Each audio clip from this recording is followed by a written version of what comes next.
आज हम रामसर गांव आए हैं और यहाँ पर आरएलपी की रैली है। 29 तारीख को स्थापना दिवस बीकानेर मुख्यालय पर रखी गई है, इसलिए यहाँ पे सभी आरएलपी के कार्यकर्ता है वो गांव में निमंत्रण देने आए हैं सभी ग्रामवासियों को कि ज़्यादा से ज़्यादा 29 तारीख को आप बीकानेर पहुँचे। रैली में आए हुए हैं कुछ मेहमान, उनसे हम बात करेंगे।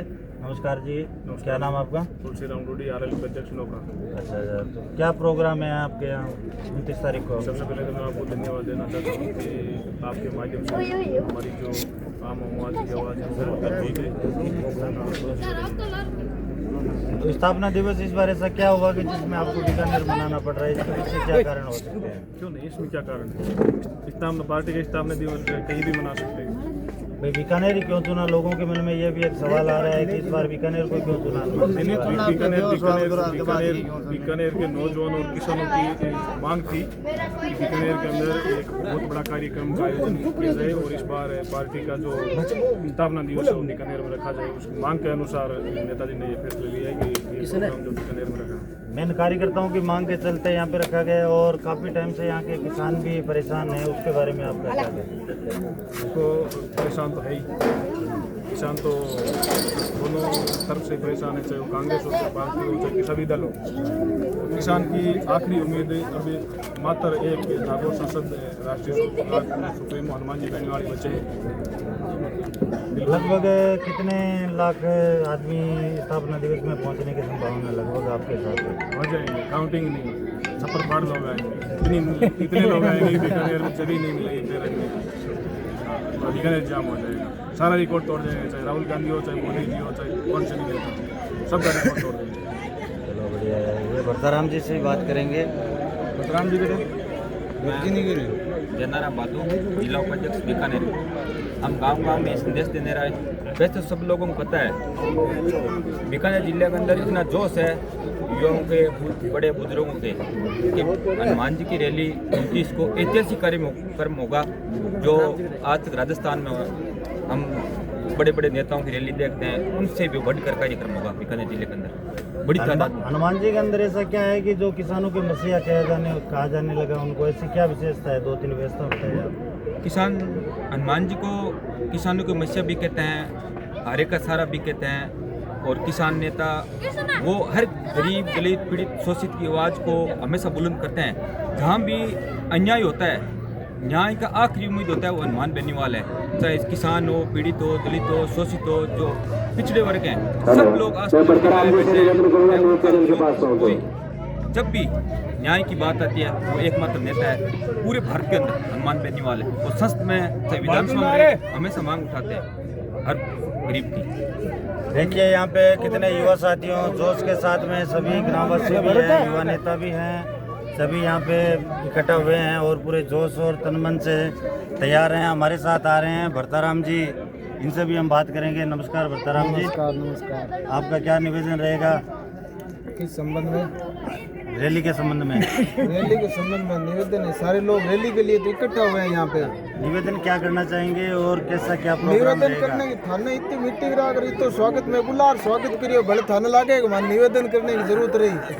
हम सबसे 1000 प्लस आदमी जाएंगे।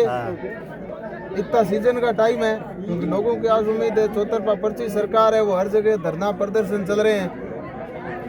प्रशासन पब्लिक के जूत मार रहा है, पब्लिक कहीं ना कहीं तो जाएगी, कहीं तो शरण खोजेगी। यहाँ इतिहास में पहली बार ऐसा हुआ है कि जो सबसे बेस्ट खरीद केंद्र था उसको यहाँ के मंत्री बंद कर रहे हैं, लोगों को यूं अंगूठा दिखा रहे हैं, तो पब्लिक कहीं ना कहीं तो जगह खोजेगी।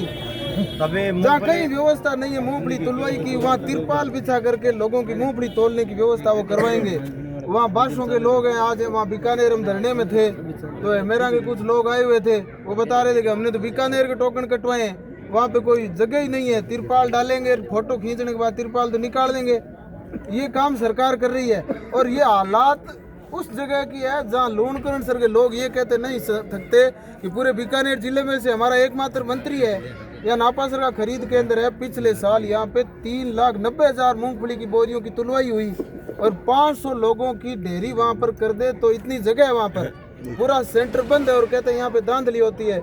आज तक वो ये बता दे कि धांधली का कोई मुकदमा दर्ज हुआ या कोई और शिकायत हुई, और शिकायत हुई तुमने कार्रवाई क्यों नहीं की? ऐसे ऐसे यहाँ के मंत्री हैं तो फिर जनता जाएगी कहाँ? आपने मंत्री जी से इतने बात की क्या? परेशान होने के बाद में हमने मंत्री जी से बात करके मंत्री जी से ये पूछे भाई आपने करवाया है क्या? मंत्री जी ने खुद मीडिया में कह दिया कि हमने बंद करवाया है। तो आपने मंत्री जी से अपनी समस्या को, पीड़ा को बताया नहीं कि भाई हम इतने यहाँ किसान हैं तो हम वहाँ पे? बेचारे मंत्री जी क्या कहें उनको। 25 से मुख्यमंत्री निकलते हो, ये मुख्यमंत्री निर्वाचित है क्या? भाई मुख्यमंत्री बनने का तरीका क्या होता है? कानून में ये थोड़ा ही लिखा हुआ है कि पर्ची आएगी और मुख्यमंत्री बन जाएगा। कानून में ये लिखा हुआ है कि जो मुख्यमंत्री होता है वो विधायकों के बहुमत से बनता है। राजस्थान है अब ये विधायकों के बहुमत से बना हुआ है क्या? तो ये तो सरकारी फर्जी है। और इनके मंत्री हैं वो जैसे चाहो वैसे बनाओ, वो सरकार के यहाँ भरेंगे। और जो गलत गिरदावरी हुई है इसके संबंध में आप क्या कहना चाहेंगे? देखो ये टोकनी दलाल हैं, आज से नहीं बहुत पहले से सक्रिय है, लेकिन इस बार एक नया मार्केट में कुछ नया ये आया है, कई जगह देखने को मिला है कि लोगों से सही गिरदावरी करने के भी पैसे मांगे गए। उससे बड़ा मुद्दा ये है गलत गिरदावरी। भाई हम कहते हैं कि अगर बीकानेर तहसील को उन्होंने 11-12 हज़ार टोकन बीकानेर तहसील को दिए हैं तो बीकानेर तहसील को 25,000 टोकन हमारे किसानों को दो। और सरकार के प्रिय हैं वो जो टोकनीय दलाल हैं, हर जगह है, हमारे गांव में भी है 5-10। ये सब लोग जानते हैं, आप मीडिया वाले जानते हो। यहाँ गिरदावरी करवाने के पैसे अब तक नहीं लगते थे, लेकिन अब गिरदावरी करवाने के भी पटवारियों ने पैसे मांगे। ये बड़ी समस्या हुई है। गिरदावरी पहले भी फर्जी करते थे, हाथ से करते थे। भाई मैं तो उस टाइम से आंदोलन कर रहा हूँ जब ये सरकारी खरीद का पूरा सिस्टम शुरू हुआ था, उससे बहुत पहले से मैं तो आंदोलन के इस राह में रहा हूँ। तो जब सरकारी खरीद का सिस्टम शुरू हुआ था तो शुरू में हम लोग थे तो हमें लोगों को ये समझाना होता था भाई ऐसा ऐसा सिस्टम है, हमने बनवाया है। फिर दूसरे सीजन में हमने कहा भाई ये गिरदावरी में फर्जीवाड़ा हो रहा है, तो एक पीढ़ी पर्ची देनी शुरू की। फिर वो 2 सीजन बाद स्लिप का सिस्टम बंद कर दिया और उसके बाद बीच में अब ये गिरोह जो टोकनिया गिरोह इन्होंने जड़ें जमा ली। लेकिन इसकी आड़ में हम कहते हैं भाई सरकार के प्यारे हैं, जो फर्जी गिरदावरी करवाएंगे, फर्जी टोकन कटवाएंगे, उनकी तोलो, हमें क्या आपत्ति है। लेकिन 25,000 टोकन आप बीकानेर तहसील के किसानों को दो और 15,000 टोकन अपने प्यारे दलालों को दो, क्योंकि जो दलालों की कमाई है वही तो ऊपर सत्ता तक पहुंचेगी। ये कोई छोटा खेल नहीं है, बहुत बड़ा खेल है। यहाँ 3,90,000 बोरी मूंगफली की नापासर सेंटर पर तुलवाई हुई, करीब 3700 किसानों की। अब 3700 किसानों की तुलवाई हुई तो एक किसान से 5,000 से लेकर 15,000 रुपए सब जगह का औसत है। और बीकानेर में अगर आप औसत माने तो भी कभी 80,000, कभी 90,000, कभी 1 लाख या कभी 1,10,000-12,000 तक किसानों की तुलवाई होती है। तो इसको आप कम से कम आंकड़े में भी अगर 7-8 हज़ार रुपए प्रति टोकन भी गुणा करें तो ये कितनी बड़ी रकम होती है, बहुत बड़ी रकम होती है। तो फिर ये मतलब हम किस किस को पालें, टैक्स देकर सरकार को पालें या इन फर्जीवाड़ा करने वालों को? हनुमान बेनीवाल जिंदाबाद, हनुमान बेनीवाल जिंदाबाद, हनुमान बेनीवाल जिंदाबाद।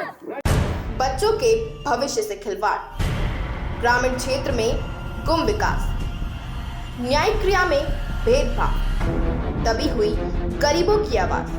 पर अब होगी जनता की बात, सड़क से पहुंचेगी संसद तक आवाज। सिर्फ सुन सरकार, देखिए चाणक्य न्यूज इंडिया पर।